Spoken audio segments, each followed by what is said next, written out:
Nós vamos agora então falar sobre os principais músculos que formam o nosso sistema locomotor. O sistema locomotor é aquele que faz com que nós nos mexamos, faz com que a gente ande, com que a gente faça todos os movimentos do nosso corpo. E já sabe, né? O sistema locomotor é formado pelo sistema muscular e o sistema esquelético, que sem os dois a gente não conseguiria andar, principalmente. Músculos, né? O nosso corpo possui mais de 600 músculos, isso aqui é uma curiosidade. Os músculos são formados por células alongadas, como vocês podem ver, por exemplo, se você pegar um pedaço de carne de um outro animal, uma vaca, uma galinha, por exemplo, você verá que os músculos geralmente possuem um formato alongado. Existem os músculos estriados esqueléticos, que são aqueles que se prendem aos ossos, às cartilagens, né, formando o sistema locomotor. Então, nós temos o sistema locomotor, como a gente já falou, formado por ossos, no caso as cartilagens, são onde os ossos se emendam. É aquela partezinha branca que existe onde os ossos se emendam e permitem que os ossos se protejam, porque eles não vão ficar raspando no outro. Imaginem, por exemplo, se o osso da nossa perna, os ossos que formam a nossa perna, ficassem em contato direto um com o outro. O osso dói muito, não é? Se você bater? Pois é, então tem as cartilagens ali para proteger. A ligação dos músculos nos ossos é feita por estruturas resistentes, em forma de cordões, chamadas tendões, ou em forma de faixas, chamadas aponeuroses. Então, são partes também do sistema locomotor e que, na verdade, auxiliam para que a locomoção aconteça. Tendão. O tendão de Aquiles, chamado oficialmente de tendão calcâneo, localiza-se no calcanhar e liga-se ao músculo gastrocnêmio e ao osso calcâneo, que é do calcanhar. A ação desse conjunto, osso, músculo e tendão, participa do sistema que promove a movimentação do pé e da perna. Nós temos aqui um desenho, né? E o tendão, na verdade, ele acaba o quê? Ele não se contrai, mas a gente vai falar dos músculos aqui. Eles acabam, contraindo, que é como se fosse apertar, diminuir o tamanho, né? E também relaxando. A gente vai falar agora nos próximos slides. Locomoção, né? Isso aqui é uma coisa que é só para lembrar. Todo mundo sabe que os músculos são capazes de gerar os nossos movimentos, porque sem músculos, imagine, só o nosso esqueleto. Não andaria, não é verdade? Não faria, não é só andar, não faria nenhum outro tipo de movimento. Aqui tem alguns exemplos: andar, correr, saltar, nadar, escrever e assim por diante. Rir, respirar, vou ler todos. Defecar, também, acredite, quando a gente vai fazer as fezes, né? Quando a gente vai defecar, existem músculos que trabalham para que aquilo ali aconteça. Urinar, piscar os olhos, promover a circulação do sangue, impulsionar o alimento no tubo digestório. Então, todo o nosso corpo é formado por músculos que são formados, vamos lembrar aqui, das células, não é? No caso, por exemplo, cada órgão do nosso corpo é formado por um tipo de célula. A capacidade de locomoção, como a gente já falou, depende do conjunto de ossos, articulações e músculos. E claro, quem comanda? O sistema nervoso, o SNC, que é o sistema nervoso central. A parte principal, digamos assim, dominadora, o nosso encéfalo, que é o que nós chamamos de cérebro. Antagonismo muscular. Os músculos esqueléticos frequentemente se dispõem em pares e que funcionam de forma antagônica, ou seja, ao contrário. Enquanto se contrai, o outro relaxa e vice-versa. Olha aqui o exemplo. Quando você dobra o braço, o bíceps braquial se contrai e o tríceps braquial relaxa. E quando você estende o braço, acontece o contrário. Trabalho muscular. Os nossos músculos estriados nunca estão completamente relaxados, pois recebem constantemente estímulos nervosos. Por quê? O nosso sistema nervoso não para, não é verdade? E por eles acabam passando e recebendo vários estímulos nervosos, não somente no caso de andar, mas nós temos várias partes do nosso corpo, que nós já falamos sobre isso, que funcionam o tempo todo sem parar.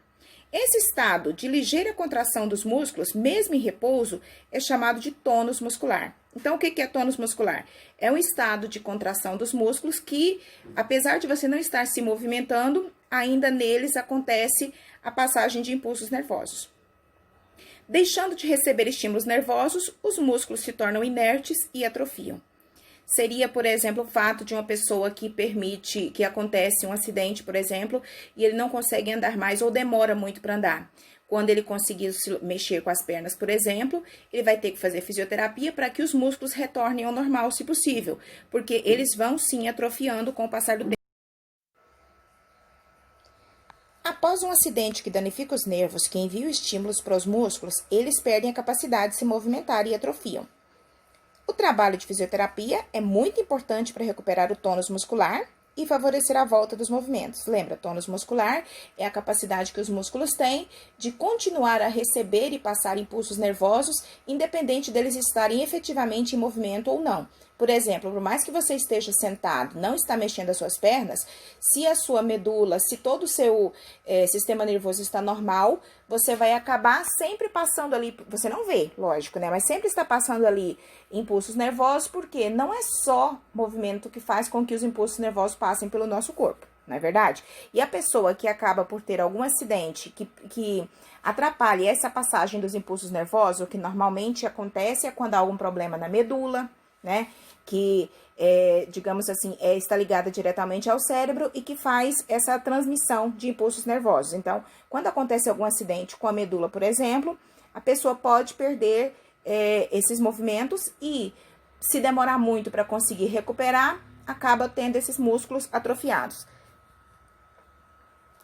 Fadiga muscular. Fadiga muscular acontece quando uma pessoa está o quê? Muito cansada. Mas, assim, se nós formos olhar a nível científico, o que é fadiga muscular? O nome fadiga já nos lembra o que é, não é? Ocorre quando uma pessoa realiza um esforço muscular muito intenso, causando acúmulo de ácido lático no músculo. Esse ácido, gerado pela fermentação que ocorre no músculo, é chamado de fermentação lática. Claro, enquanto você está realizando essa atividade, ele vai haver esse acúmulo aí de ácido lático, mas após um período de repouso, ele volta ao normal. Ou seja, aqui está dizendo assim, que eles são queimados. O que será que é serem queimados? Quem será que lá nas suas células faz com que ele seja gasto e desapareça, não é? Lembra lá nas células, as partes da nossa célula que trabalham para digerir tudo o que não for mais necessário? Pois é, tudo está interligado. Só que lembrando que, então, fadiga muscular é quando você está cansado. E a nível científico, como que isso acontece? É o excesso de ácido lático no músculo, que ele se produz, no caso, o nosso corpo produz quando você está em movimento intenso. E quando acontece desse ácido lático desaparecer, o cansaço, a fadiga também desaparece. Cuidados com os músculos. Músculos bem desenvolvidos proporcionam mais agilidade e mais resistência, com certeza. Por exemplo, vocês que têm 11, 12 anos, 13 anos no máximo, conseguem ter mais agilidade, mais movimento, né, digamos assim, em tempo contínuo, durante muito mais tempo do que uma pessoa mais velha, por exemplo, eu. Com certeza, principalmente por quê? Porque não estou fazendo exercício físico como deveria. Se fizesse, não é que dá para comparar a idade de vocês com a minha, por exemplo, mas ainda assim já seria mais fácil, no meu caso, de aguentar mais tempo de exercício físico. Então, a gente sabe que os músculos, quando eles estão bem desenvolvidos e estão sendo bem tratados, eles conseguem ter mais, digamos assim, trabalho, né, com menos cansaço, com certeza. A melhor maneira de desenvolver os músculos, fazer ginástica, praticar esportes, claro, sempre sob a orientação de alguém que entenda do assunto, sobre um especialista. Exercícios físicos contribuem para quê? Proporcionar bem-estar. Todo exercício físico não é só fazer ginástica, não é só jogar bola. Vocês sabem que existem vários tipos de exercícios físicos, né? Até mesmo a caminhada pode ser relaxante. Você pensar, mas caminhar vai cansar tanto as minhas pernas, mas ajuda o seu corpo, de forma geral, a relaxar. Principalmente se você estiver indo com a cabeça despreocupada. Então, ajuda sim, inclusive causa a sensação de bem-estar, causa a sensação de prazer, porque faz com que os seus músculos, com que o seu corpo se sinta bem. Fortalecer a musculatura. Todo e qualquer exercício físico fortalece a musculatura. Ginástica, existem ginásticas específicas para a perna, para o bumbum, para os braços, para a barriga e assim por diante. Pode aumentar a capacidade respiratória. Sim, porque quem não faz ginástica, não faz nenhum exercício físico, o pulmão dele, digamos assim, ele se cansa mais rápido. A verdade é essa. E à medida que você vai fazendo, volta a praticar exercícios físicos, até o seu pulmão consegue trabalhar melhor, tá vendo? Não é só o músculo que fica bem com a prática de exercícios físicos. E ativa também a circulação sanguínea. Por quê? Porque quando nós estamos, por exemplo, correndo, a nossa circulação sanguínea acontece de uma forma mais rápida do que se a gente estiver sentado, do que se a gente estiver simplesmente caminhando.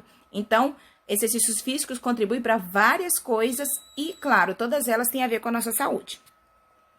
Anabolizantes. O crescimento e desenvolvimento do nosso corpo é estimulado por hormônios, mas normalmente hormônios produzidos pelo nosso próprio corpo. A partir de um hormônio masculino, a testosterona, os laboratórios produziram uma grande variedade de hormônios sintéticos, chamados anabolizantes, que estimulam o crescimento da massa muscular.